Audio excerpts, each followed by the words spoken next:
Work-life balance is always something you hear a lot about, and I'll have employees ask us about this, or a prospective employee will say, okay, well, what do you think about this?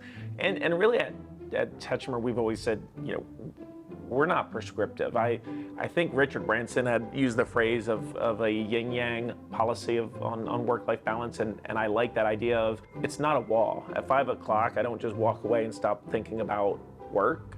And at 8 o'clock, I don't stop thinking about my family, right? They're going to go in. And so I tell people, I was like, if your kid's, got a high school play at 10 o'clock, like, go leave, go do that, come back and take care of work afterwards. Likewise, if things are going wrong at work at 10 o'clock at night, yeah, answer the phone. Let's fix this problem.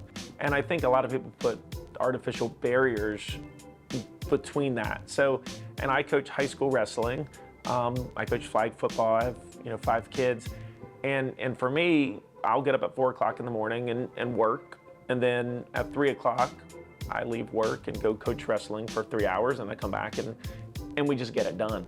And I think that creates a little bit of a extra work, extra scheduling for the employees and stuff like that. But at the same time, if someone came to me and said, I would like to do this, we'd say, well, how do you work that out, right? How do we we want to balance work and life, but that balance is also spread across your entire life. There are times when, right now we're starting an oil company, we're expanding another company.